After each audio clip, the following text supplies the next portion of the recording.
Support for this podcast and the following message come from Gaia.com, the on-demand streaming TV service that helps you achieve your highest potential at your convenience. To get your first month at only 99 cents, visit gaia.com/my7chakras. My 7 Chakras, episode 213. Nothing is more important than reconnecting with your bliss. Nothing is as rich. Nothing is more real.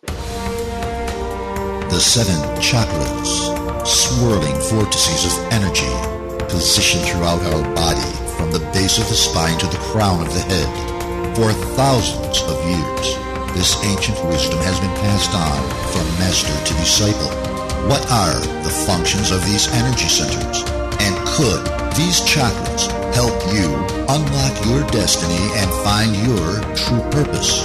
Welcome to My 7 Chakras. And now, your host, Aditya Jai Kumar.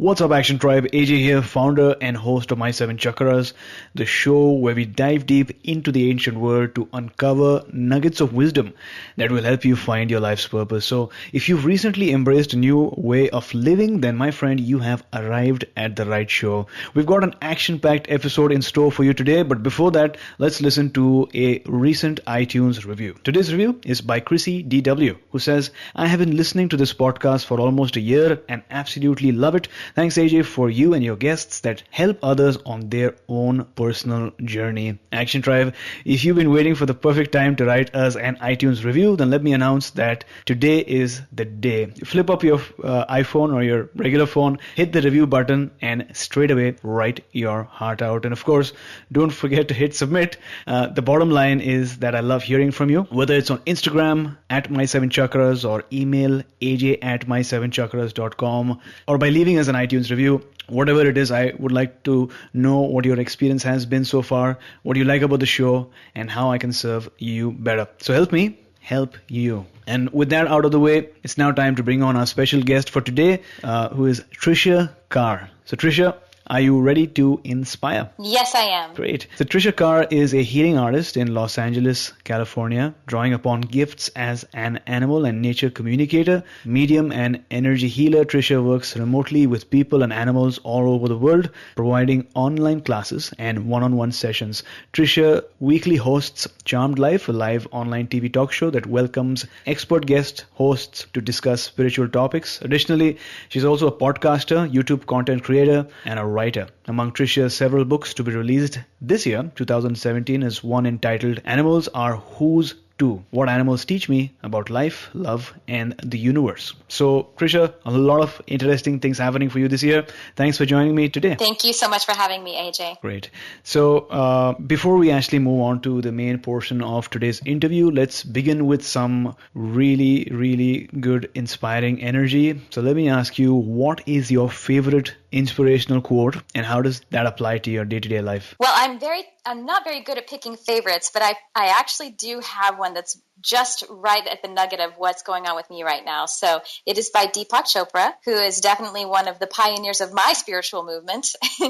And this quote is, nothing is more important than reconnecting with your bliss. Nothing is as rich. Nothing is more real. And this really speaks to me, it speaks to authenticity. Your bliss is, to me, feels like that authentic piece of you that everyone seems to be seeking when we are going through life and we say something's missing or I need to find myself. I think this is what Deepak is referring to here. And I love that he says nothing is more real, because as we're talking about the world of energy or energy healing and metaphysics, we wonder, or people question from the outside perhaps, or skeptics might say, is it real? Or say one thing is more or less real. But I think that what is the most real is that bliss, is that authenticity. Wonderful. Thanks a lot for sharing that amazing quote. I love Deepak Chopra. Some of his quotes are very esoteric and abstract for me, but this one is so straightforward, so direct and so profound.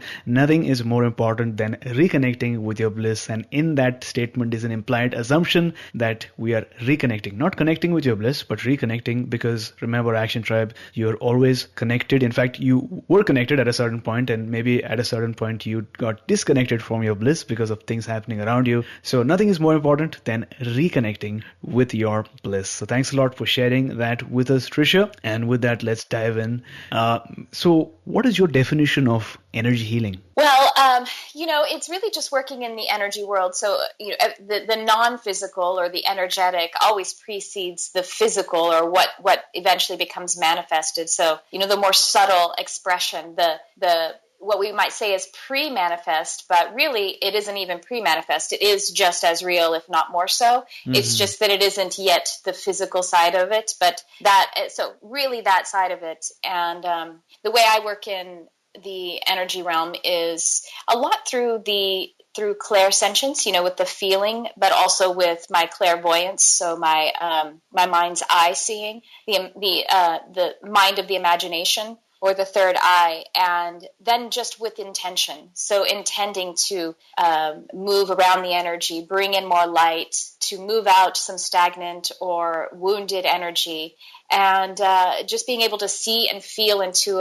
another person's field. And it's as simple as that. It's intention, really. So you mentioned that the energetic always precedes what becomes physical, what manifests in the physical realm. So I love that. And you mentioned that you use clairsentience and clairvoyance in order to help people heal. Now, I've read that when you're helping people, you tune into their energetic field. Is that correct? Yes, definitely. Mm-hmm. And their chakras. Mm-hmm. So how do you go about doing that? What do you look for? Well, of course, it's always starting with the person's agreement and intention to have me tune in, and whether sometimes we call it hooking in, or we call it tuning in.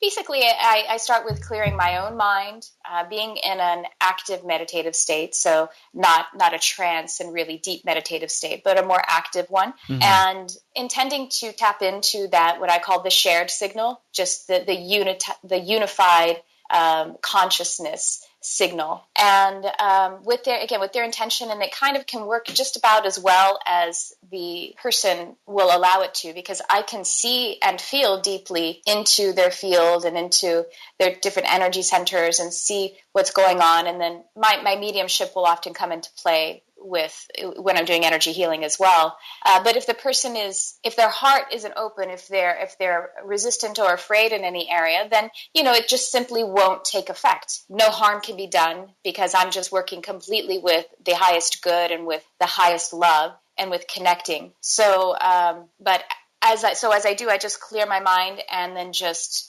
basically start from nothing and then just wait for it to show up. It's interesting. It's actually doing nothing. I learned how to do nothing so that then divine can take over. Great. So you mentioned that you start first of all with clearing what's happening in your mind, but you mentioned that it's like an active sort of meditation, and then you tap into the shared signals. What is the shared signal that you refer to? That's what I call it. And actually, there is a scientific basis for that. We like to liken it to radio frequencies and the radio transmissions. It's a very easy way for us to understand it, but it's very similar. But the shared frequency that I'm referring to is, there was a study in, I think, 2004, where they looked at some very experienced Tibetan monks, experienced meditators. And then they took a control group of inexperienced meditators, and they just had them meditate for 2 weeks. Mm-hmm. And they just observed their brain activity.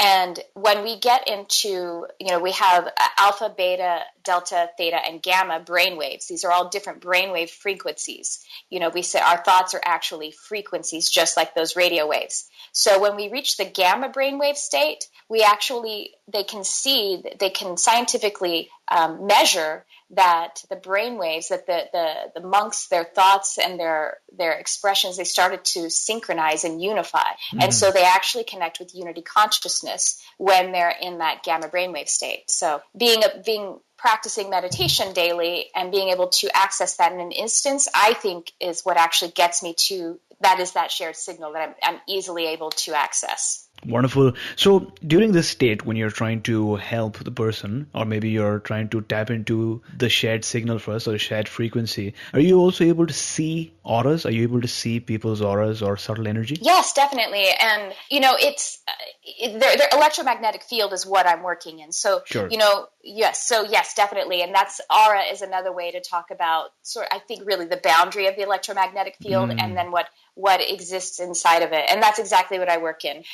So sometimes I'll work it deep into their energy centers, and that's a really effective way. They're different chakras, as the 7 chakras, and even the 8th chakra, the soul star right above us, that can be very impactful in this work as well. But I do work along all of the areas of the energy field. So sometimes it's as if we have tears in our auric field because of, maybe some trauma, but it could even be incidental stuff like, a person on the freeway gave us the finger and, said some harsh words. That kind of stuff can actually be a little traumatic, and we think it's subtle and we move on from it. But it could actually kind of tear a little hole in that aura field. That to obviously more profound stuff that is affecting the different parts of our feeling states. Wonderful. So I love that you mentioned that it all starts with maybe a bad experience that you have on the road, or maybe you meet somebody and somebody says you something. So for the benefit of our audience, could you sort of walk us through what exactly happens from that conversation to how it actually, works its way through the different auric layers maybe, and how it manifests ultimately into, I don't know, a disease or an illness? Could you help us get that perspective? Well, sure. So do you mean like if a conversation is something that might seem incidental in a daily, like I said, like the traffic incident I mentioned? Exactly. Yeah. Yes. Well, quite honestly, I'm sure a lot of your audience is at least somewhat familiar, if not extremely familiar, with the law of attraction. And the law of attraction really speaks to what we're creating all the time. And we are creating frequencies to align with certain experiences. And every single time, every single experience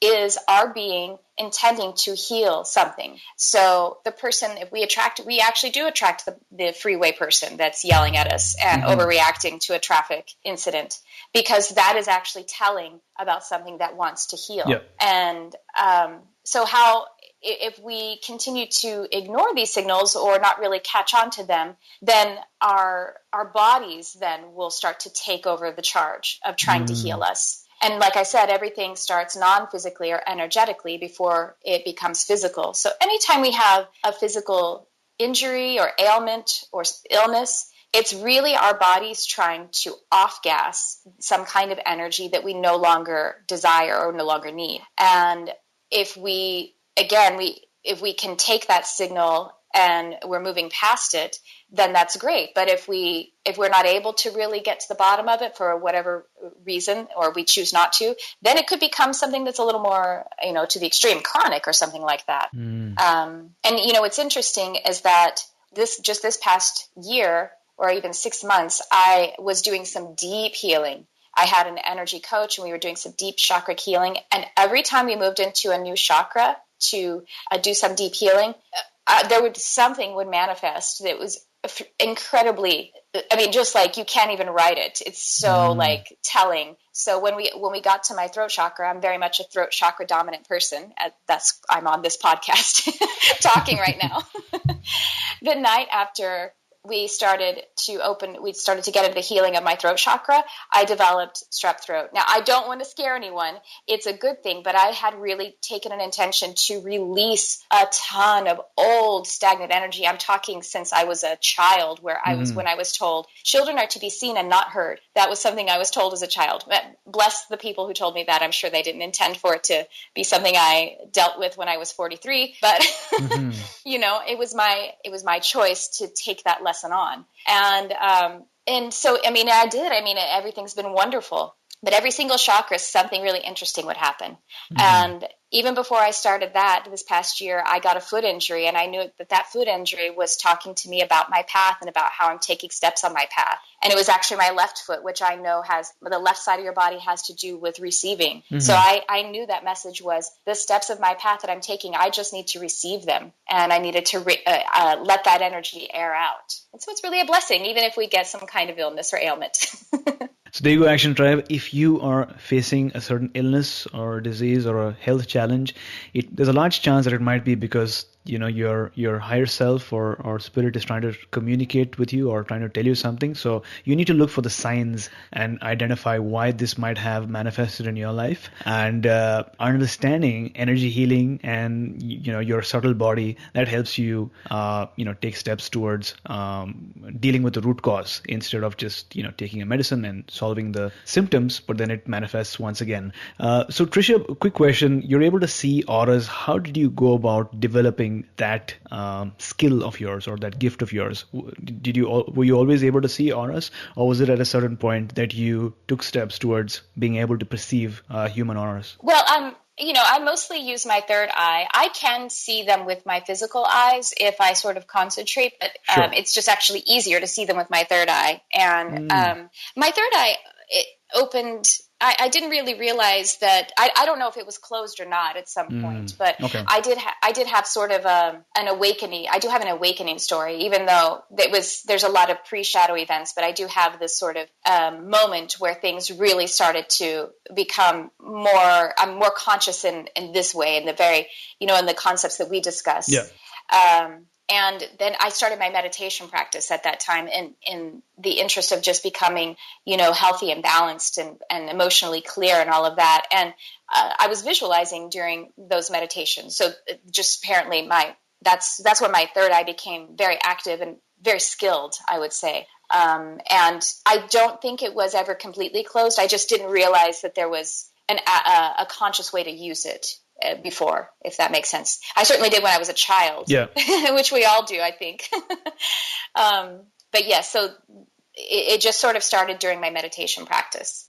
So in terms of visualization, what sort of things did you visualize? Did you visualize the center between your eyes and right above? Or because many of our listeners are going through this phase right now where they're meditating and they're focusing more on their own consciousness, and attempting to open their third eye, perceive subtle energies and things like that. So how did you what type of visualizations did you do in order to get closer to awakening that third eye? Well, my meditation always includes rooting, which you could Google a guided meditation, how to do that. But it's where you're growing roots out of your feet and getting grounded into Mother Earth and feeling her connection and protection and support. Yeah. And then I also bring light down through from divine and basically through all of my chakras. So, and then I fill up that light. I let it continue to fill up what is like my bubble, is how I visualize it, but it's basically my electromagnetic field or my auric field. Yeah.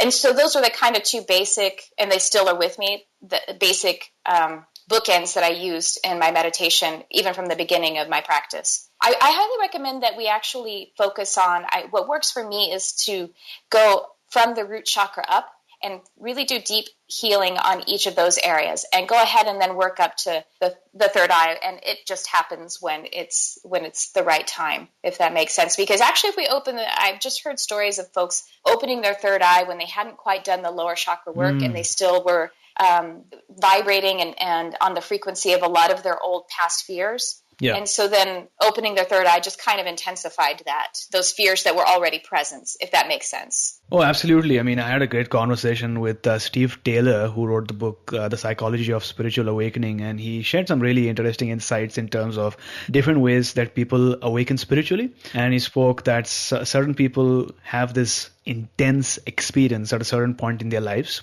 intense grief or depression, and that's when it awakens. Whereas on the other hand, sometimes for some people it's a step by step process, and when they look back, they don't sort of realize when that magic moment was, when their third eye got awoken or whatever it is. But there are different trends for sure. My question is, in terms of your energy healing journey, how did you first become aware of the field of energy healing, and what was your initial reaction? Well, this is really kind of funny. I'm sure I had heard the word energy healing, and I'd heard Reiki and all that kind of stuff, as we just do, whether we're in spiritual seeking kinds of zeitgeist or not. But this is I actually was told this by one of my spirit guides. When I met her, she just started touching my hands. I could see in my clairvoyance, she was touching my hands, the center of my hands, and showing me how they would light up. And she told me the word energy healer. And So it's kind of very mystical the way it came about for me. Yeah. And then I just started working with myself and then moved on to my family. And, I have never even had a Reiki session or anything like that. I'm actually, I guess you would say I'm self-taught, but of course I come across a lot of people who, are in the stuff that we do, and I hear that about their teaching. I'm influenced by teachers, but I've never actually read a full book on it. And the reason for that is actually, again, from my guides. They've told me that at least at this point for me, that I'm meant to develop just my own fingerprint, and that just with my own intuition and with counseling from that spiritual team, that's the best way for me. And part of that is because I'm an empath, and sometimes when I learn as an empath, I have this habit of mimicking the teacher or trying to take on their modality because I feel their conviction about it, and then I actually get blocked. So right now, the advice is that I just continue from this sort of very pure, that authentic and bliss state that Deepak tells us about in that quote. Yeah. And it works. It's working for me very much. Very true. I think that's some really great advice, especially for our listeners who might be seeking ways or steps towards their spiritual awakening. And I think what you're saying is that there's no one size fits all for everyone, right?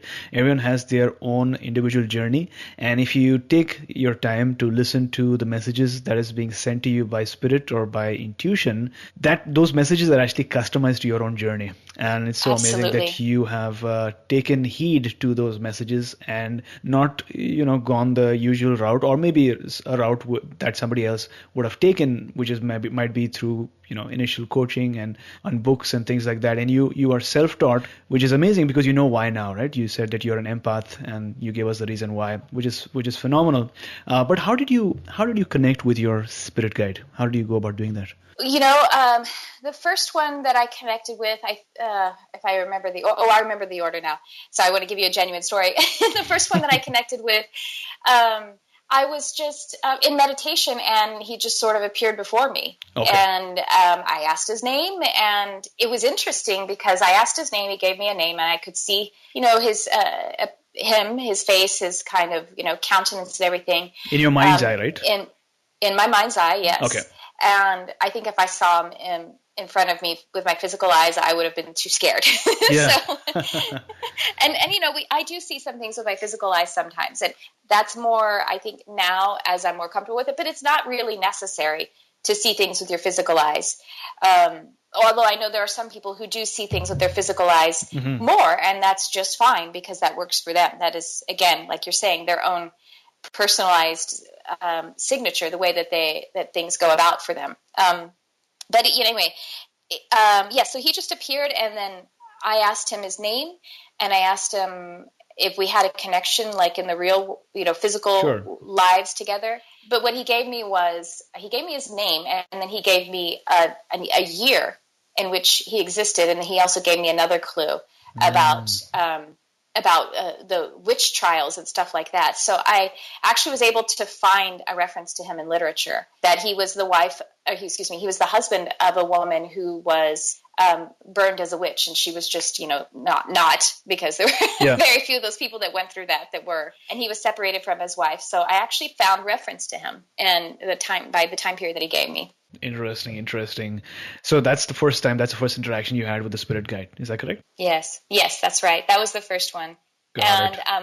Another one that also gave me evidences is really interesting is the one I was talking about, who was touching my hands and told me I'm an energy healer. Yeah. And so she was appearing to me, and at first she was appearing to me as this small, like gold skin, what I thought was maybe a leprechaun. And it was, just whatever. I also connect with the fairy realm and the fourth dimensional, Davic realms and stuff like that. And then eventually I saw her kind of look more like, a human woman.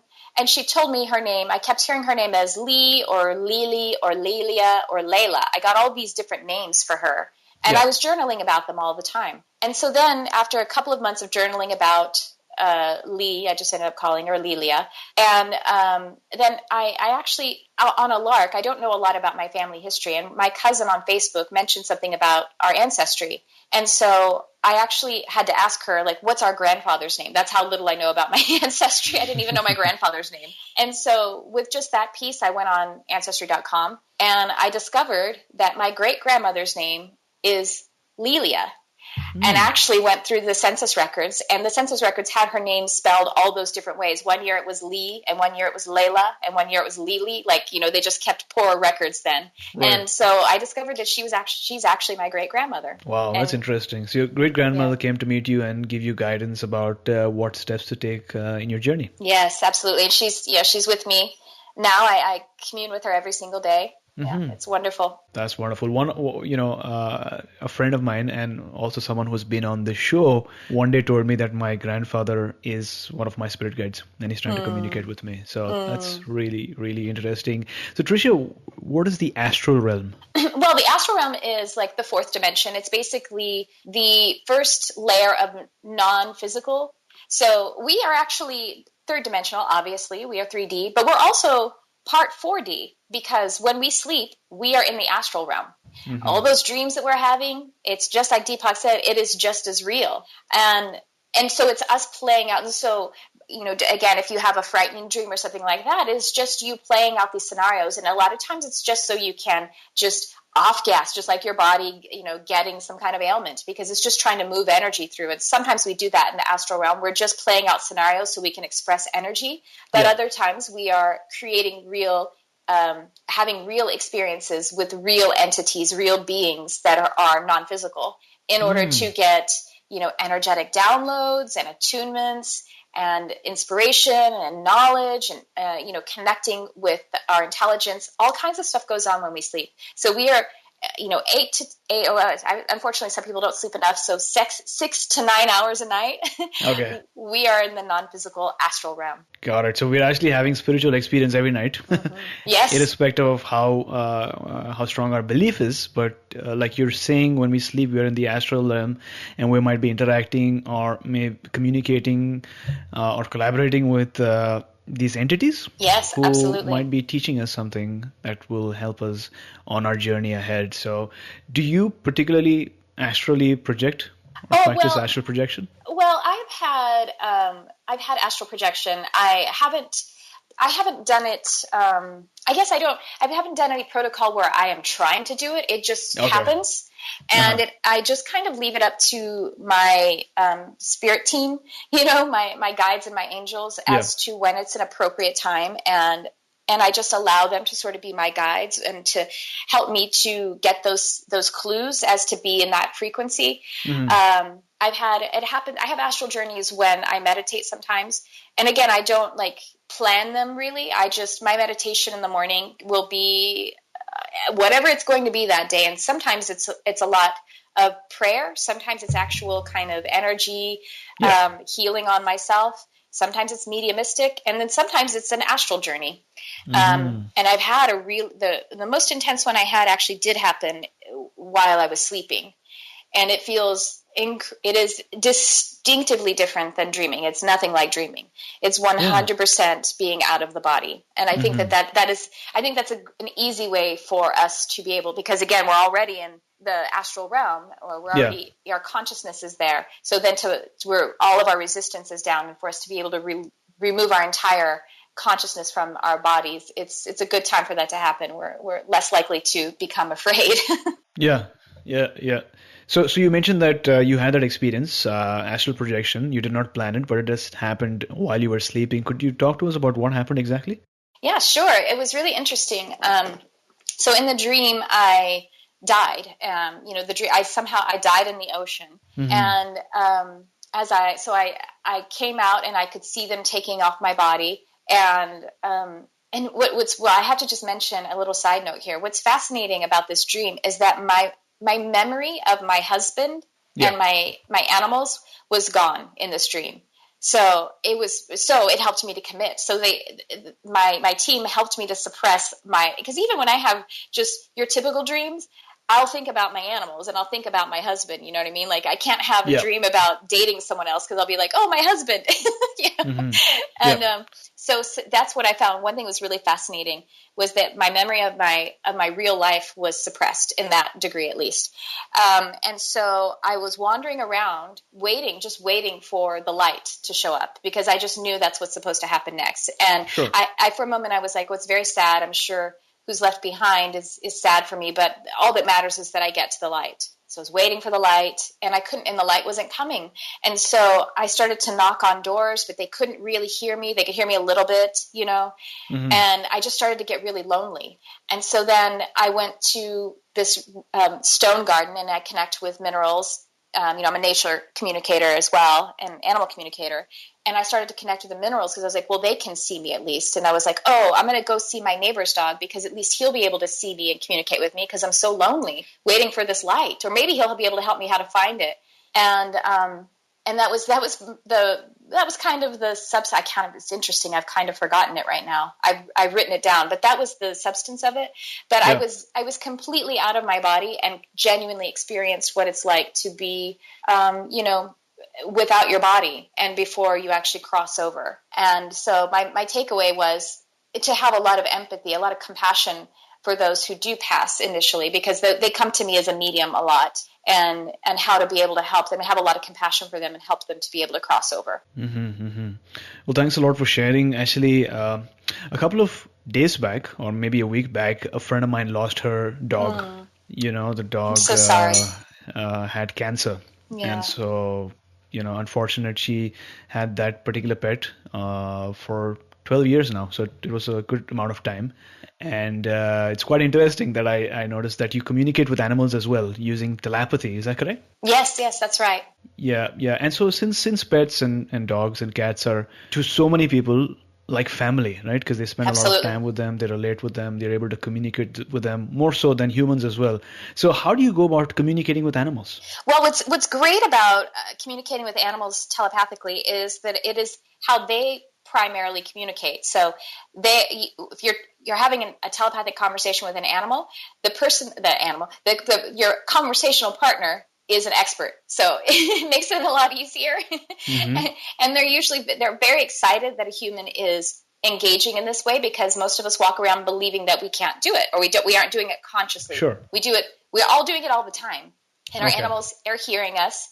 And, sometimes with my clients, the animal will say, well, I don't know why she hired you because she hears me all the time, and I think that's really nice, that the person gets the validation that they are, they are communicating with their animal. So how I do it is, again, from an active meditative state. I always, with my clients, I get a photograph of the animal in which I could clearly see their eyes, because that helps me to, tune into their field specifically. I just get their name. That's also a really a great calling card, because the name is something that it's their connection to the human. And so then when I use that name, they're going to know that their human, who they love so much, has brought me into the relationship, asked me to do this. And it conjures a lot of affection and opens the heart. And then I get like their name, just a few details, just sort of these calling cards for me to be able to reach out to them. Yep. And I meet with the animal remotely, one-on-one, before I speak with the person, just so I can get some, we can have some alone time, and I can just get some clear conversation. And so I just call out to them. I do a meditation first, and then I call out to them in my mind, and I will see them clairvoyantly approach. Mm-hmm. And then I introduce myself and explain that their human had asked me to speak with them and just ask their permission. And they may have a couple of questions. I have all kinds of responses. Sometimes they're super excited. Sometimes they're like, why am I in trouble? Not just because they're like, this is a weird thing. Why is this happening? I'm like, I get all kinds of responses. And I'll be like, no, she just wants to make sure that you're happy. And she's like, oh, and sometimes they'll like weep with how touched they are at the fact that their human wants to have this experience with them. And that's it. And it's, I think what is integral to being able to have a clear conversation with an animal is also to understand a bit about their perspective, because they do have a different perspective. Of course, they have a different perspective as an individual, but also just animals have a different perspective than humans because they, for example, they're closer, I say like they're closer to divinity in their perspective because they are closer to Gaia, to Mother Earth. And Mother Earth's energetic signature is very similar to Source Energy's energetic signature. So they do, for example, understand that we're eternal. They haven't completely forgotten it like humans do. And they're also, but at the same time, they're more present. So they're very committed to this life. They remember their past lives, but they don't really focus on them that much unless it's important. They wouldn't be obsessed with it. They may reference them sometimes, but they're very present. They're very much in this moment, and this is what's important. A lot of different things like that. They're slightly different density, which is a whole different topic than we are, but very close to our density at the same time, especially when they're domesticated. Got it. So how does it work then? Does the client give you certain questions that they want to ask the pet? Mm-hmm. Yeah, exactly. Okay. Yeah, absolutely. I always start with kind of just general, like, is there anything you want to talk about? Give them the floor. And then I go through the questions that the person has asked. They submit anywhere from 4 to 10 questions, I would say. And we just go through those. And then I'll ask some additional ones, or we just see where we go. I'll ask some additional ones, like if they haven't asked about certain arrangements in the home, like how's their water and how's their food. And then another thing that I always do is a body scan. And so this is sort of like a remote viewing. I do remote view with them. And so remote viewing means I actually ask the animal's permission for me to take the space of their perspective. And so I see through their eyes the way they see. And so I will see through their eyes and see their home and the different things around that they that they see. But with the body scan, it's actually it's a clairsentient type of activity where I actually feel the animal's body as though it is my own. It's not entirely, I don't start barking, but you know what I mean? Like it's a light version of what that would mean. But I do, like, I'll feel, even if I imagine if I had cat's ears or something, and, I feel down into it, and I'll just get a ping. I'll get a sensation if there's something going on. It could just be that this ear is itchy, and I'll get that, the hint of it, or I'll get like what I call a ping. It's almost like I'll get a spot in the lower area, and I'm like, okay, that feels like that's probably the urinary tract. You know what I mean? And I will just stay on that area a little bit, and I imagine then what it would feel like in my body, and then I can kind of explain what that is. And I'm not a doctor or a vet or I just use my own experience. My own physical experience to explain what I'm picking up. Got it. Now, I'm sure you've got this question before, but as a communicator, as someone who is able to communicate with animals via telepathy, how do you go about making sure that the message you're receiving is authentic and it's not something that your mind is making up? Well, I actually listened to a recent episode of yours, and I really loved what she said, and I apologize, I don't remember her name right now, but she said it always feels like we're making it up. Yeah. Until we get validation. So when I have that preliminary conversation with the animal, I'm just bringing it all out. I'm taking notes, and then I will ask them things like, which just helps them, like, can you tell me your favorite activity, or if you have a favorite toy or something like that, just to kind of, as a little bit of evidence. So that, and then, they'll be showing me things about their home and exactly what their food dish looks like. And, the person didn't tell me that they have eczema on the inside of their right leg, but that kind of stuff I'll have picked up, And so it's the evidences. One time a dog, I asked him about his favorite toy, and I saw 2 different toys. I saw a bone that was green, a green shape, a green bone. And then I also saw a Kong toy, which is those things that they put the food inside so the dog can try to dig it out. And what I know as Kongs are the ones that are shaped like pyramids. So that's what I saw. And it turns out his favorite toy is a bone-shaped Kong that is green.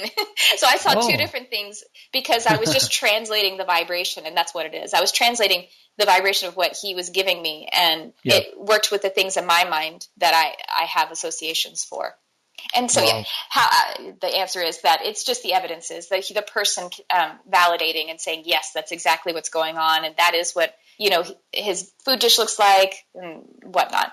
Awesome. So this is really fascinating, and I just imagine maybe I don't know 500 years down the line, or 600 or 800 years down the line, when everyone on the planet, hopefully if we still have the planet left, but if everyone is telepathic, then conversations can take place without talking as well. So everyone's just communicating through thought. I think it's going to be sooner than that. I mean, I don't know for sure. Of course, we're creating timelines in every single moment, but we all feel that we're ascending together, that the vibration is raising of the planet and of all of us individually and collectively. So as we do that, then we're going to start using more energetic based practices like telepathy, and I actually teach a class for that reason, to help people to reconnect, because it is actually our first language. We spoke it as babies, or we communicated that way with our parents, and we just started to focus on the physicalized communication, verbal and other physical cues. And we just don't realize that we're using telepathy, but we always are. Everyone has the experience of walking into the room with either their partner or their best friend or someone with whom they're very close. And without even seeing their face, they know what mood they're in. That's it. That's the same thing. That's telepathy. Nice. So how does all of this relate to spirit animals, and what are they? Oh, that's a great question. I actually recently wrote. I do spirit animal readings. Okay. So spirit. There's two different ways to look at that. First of all, our past animals that were our family members or our pets in this life, okay, they will be like guardians for us. So they're really more like spirit guides. Our animals, I'm sure many people have heard of, like the soul group, where we have different consciousnesses that we continue to reincarnate with. And animals are actually a part of our soul group as well. So, we have maybe the person who is our mother in this life, she is next life, maybe you're going to be her mother, and, so on and so on. And so our animals actually are and they, because their lifespans are, shorter than ours, a lot of our, like our cats and dogs for sure, and our birds, then they will, not parrots. Parrots' lifespan is about the same as ours. But they will continue to reincarnate in this life with us. Not all the time, because sometimes they want to hang back until your completion of this incarnation, and then start over again in another one of your incarnations. Sure. So that's, like animals being our spirit guides. But then spirit animals is more in the sort of Davic realm. So these would be representations of animals. And so one of my spirit animals is my master spirit animal is actually a unicorn, which is not an animal that actually comes down and incarnates anymore. But unicorns and, for example, dragons absolutely do exist still. They just exist in higher realms, fourth, fifth, and so on.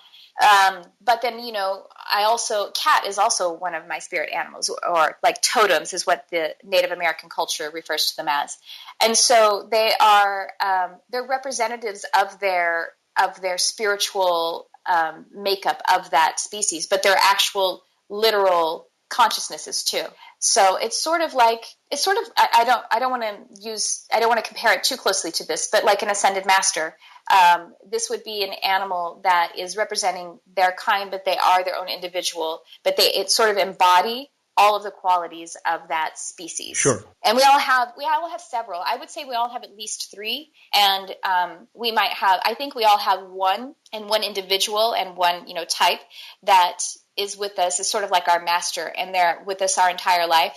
And then we may have more than one that is with us our entire life. And then we have others that are coming in and out because of the different things that we're working through. Again, it's very similar to how our spirit guides work. So is there any advice that you have for someone who might want to find out who or what their spirit animal is? Well, I'll tell you that it seems to me everyone who is interested and is curious and who is asking already knows.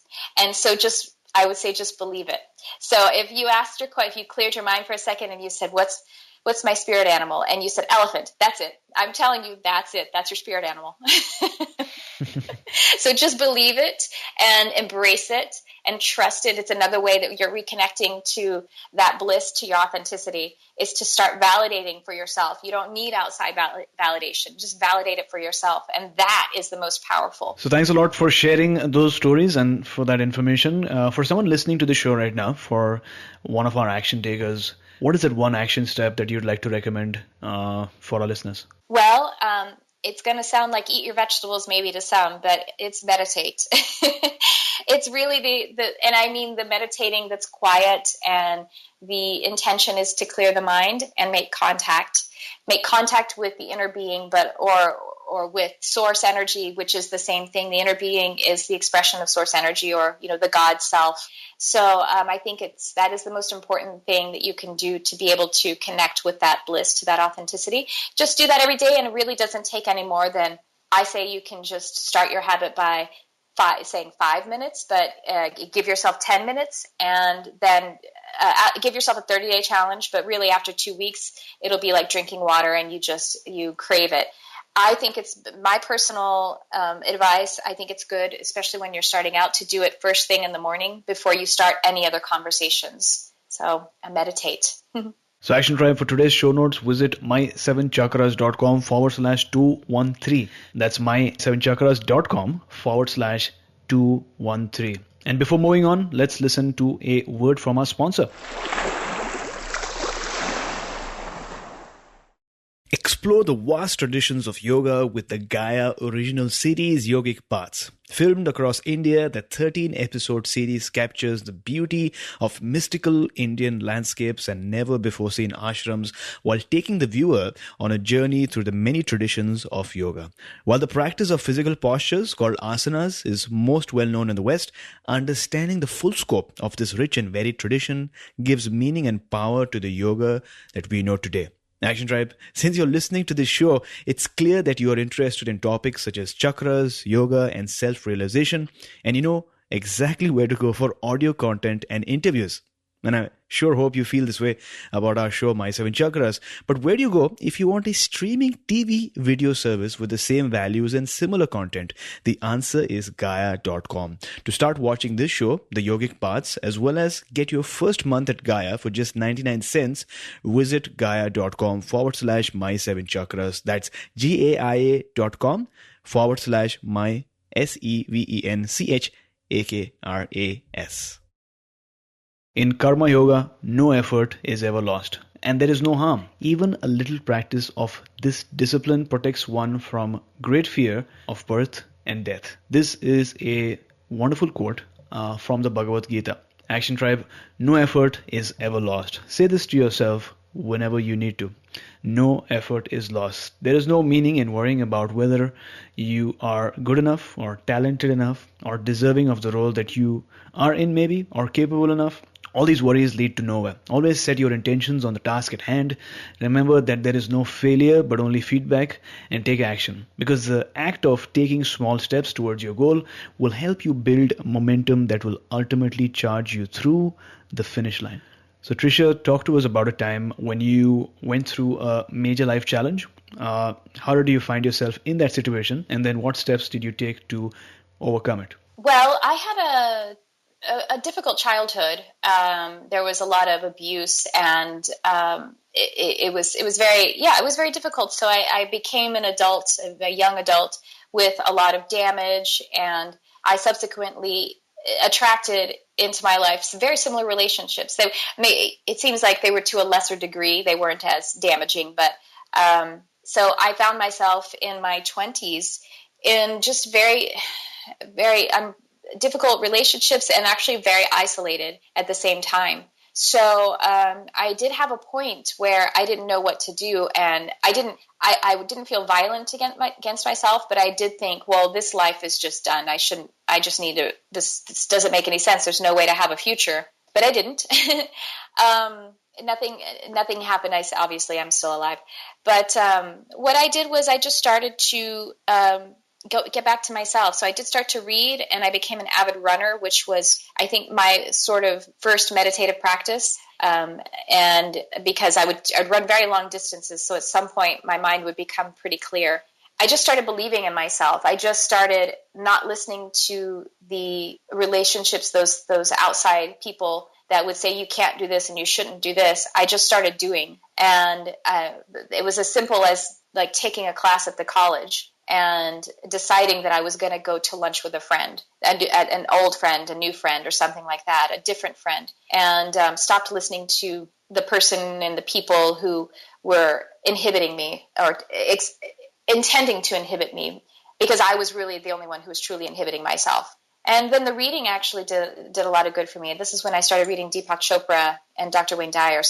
And then eventually Eckhart Tolle, and that their wisdom, and it started to prick my own wisdom, which is what I think teachers are meant to do. And that's how that sort of led to your transformation. Is that correct? Yes, definitely. It was everything. All of this was a pre-shadow. My big transformation came years later, but I was so prepared for it that it happened in a big kind of final opening where my gifts opened up and all of that. But I already understood that. I'd already been reading about the law of attraction. I'd already started to understand energy. I'd already been really primed well. And also, like that story of hardship that I just described, that was me working through some of those lower chakra issues and releasing fear. Mm-hmm. So going up, even though I didn't really realize that's what I was doing, and that's fine because it's all very natural, I was working through the different chakra system, the energy centers, and then eventually building up to where I was ready to open my throat chakra and my third eye and my crown, Mm-hmm. Yeah. Well, thanks a lot for sharing.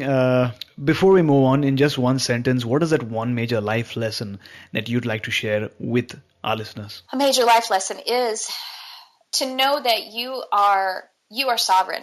Your spiritual experience is yours entirely. And every time, even when we reference source energy or God, when we reference without, it's really the opportunity to reference within, because we are an expression of source energy. We are an expression of God. We are collectively God. So just knowing that your worth is as worthy as God in himself or itself. I feel funny using a pronoun for God. But yeah, yes, that you are, I'm just going to say it, you are source energy, you are God. So just be able to own that. Well, thanks a lot for sharing that. You shared that you had a difficult childhood, and many of our listeners have had many challenges during the childhood, me included. And you mentioned that you ended up, when you grew older, attracting destructive relationships because of the experiences that you had in childhood. And at one point, you felt very isolated, a bit confused, and you did not know what to do.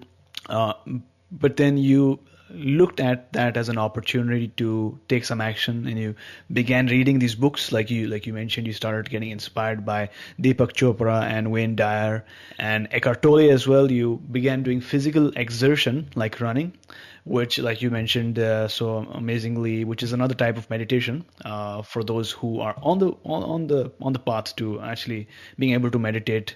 You can always do moving meditation, and then you started trusting in yourself, and you started taking action and connecting with like-minded people, which I think is a great way to just share in that energy when you meet someone who you don't know, maybe, but who you know is someone who you can learn from, or who is someone that can share your energy changes. And like the thousands of listeners who are listening to our episode right now, they're also partaking in this conversation and thereby enhancing the quality of their lives. So thanks a lot for sharing, Tricia. I think that was really, really inspiring. Oh, thank you so much. Yes. So Action Tribe, I hope you enjoyed the interview so far. We're about 75% through today's session. But before we move on, I wanted to talk about the concept of taking action. As you guys know, I'm a firm believer of the power of taking action towards our goals, because every action, no matter how small, has an effect. An effect that you might not notice right now, but will manifest into something